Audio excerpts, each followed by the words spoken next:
Hello, everyone, and thanks for joining me. The software stocks are starting to deteriorate the market.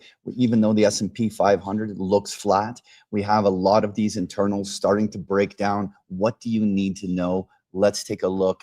I'm Patrick Ceresna. I'm broadcasting actually live right now in Mexico City, where I'm with trading live with my members and giving all of you a quick update of what's going on. I'm going to be doing these every single morning at 9:30. So if you got loving this, make sure you make us into your normal morning routine. So let's dive into it and take a quick look at this S&P 500. What we can see here on this chart is that things look, at least on the surface, to be relatively calm. Things are not deteriorating on the S&P. Everything seems okay, but that's only on the surface. We have to take and reflect upon the fact that those Mag 7 stocks make up such a huge component, 1/3 of the market value of the S&P 500. More importantly, 2/3 of the NASDAQ.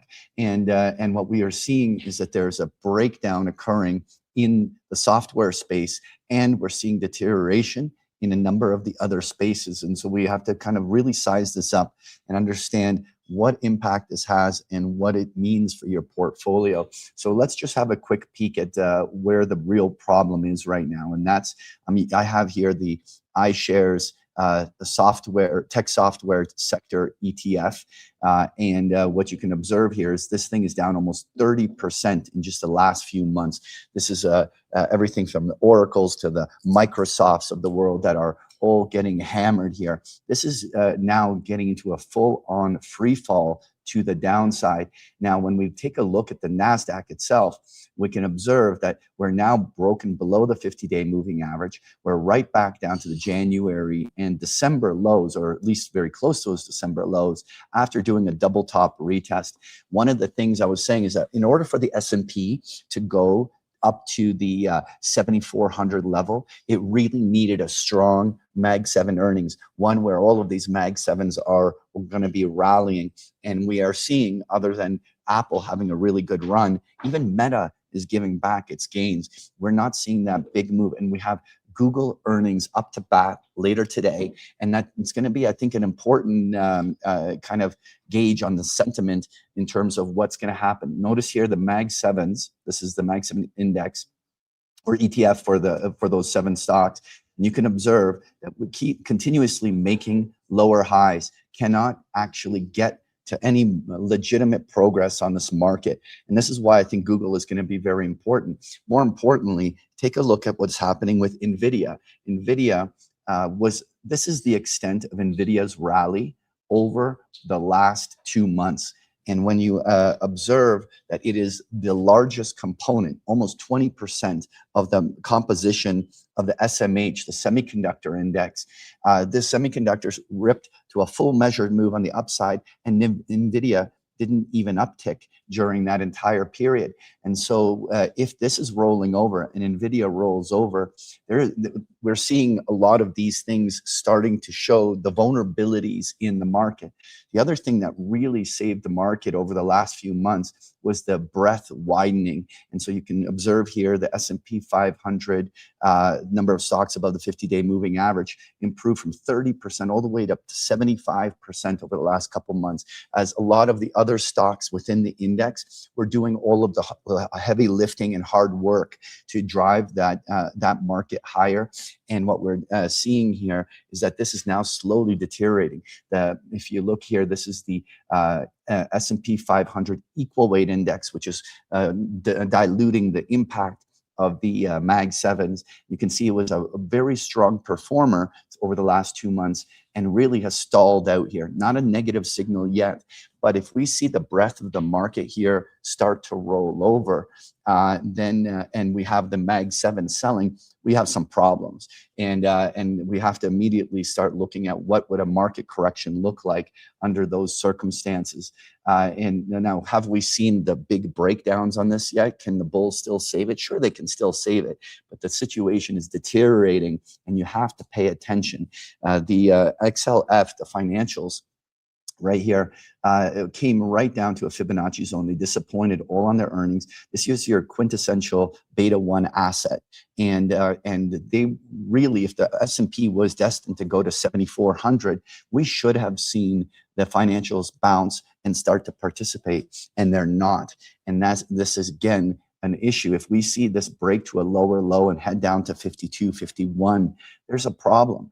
And so you can see that there's certain cracks emerging. Another one that we've been watching very closely was the junk bond market, high yield market. And what you can observe is that we are seeing a slow breakdown. Is this an alarming breakdown yet? No. But if we have just one solid down day down toward 80 bucks on these on the downside, suddenly there's going to be alarm bells ringing from the high yield market, and it's sending potential shockwaves to the equity markets. The point that I want to just generally say is that we haven't yet seen things break down, and the bulls could still save this. But every single day this week, the situation has gotten worse and worse, and therefore I don't want to ignore it. And so this is definitely what you have to all keep a very close eye on. The other thing that I wanted to just give all of you a quick update on is what's going on here in gold and silver. So gold bounced and up another $100. Now look, that sell-off was so intense. Think of it like jumping off a bridge with a bungee cord tied to your legs. Gold jumped and stretched that bungee cord. We're getting the snapback rally that is very, very typical. Now there comes the real tell.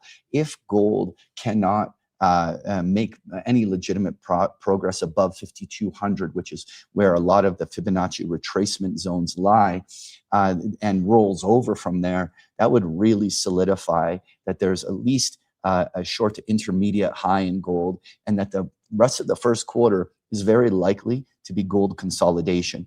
Now, that doesn't have to be that bearish, in a sense that we may only be destined to return back to retest the low we were at just a few days ago. So it's not like I'm calling for a big bear move. It's more about how bullishly enthusiastic you should be on the short term.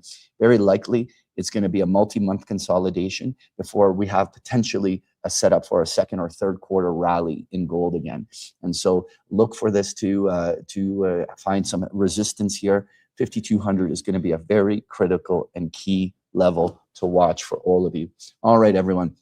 This is where I'm going to wrap things up. I'm going to be continuing this conversation with my members at Big Picture Trading in Where's the Trade.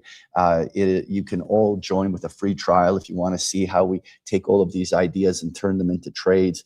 And we'll be on there in 5 minutes live with our members. So if any of you want to join, click on the link in the description below, or just go to bigpicturetrading.com, click on that 14-day free trial button. When you get into the membership section, there's this big orange button that says join now, which is going to get you into the Where's the Trade webinar, where we're going to be analyzing the markets. So those of you trying the free trial, we'll see you online in a moment. And those of you that are just here for the YouTube, we'll see you again in tomorrow morning. We'll give you all an update then. Thanks, everyone. Have a good trading day.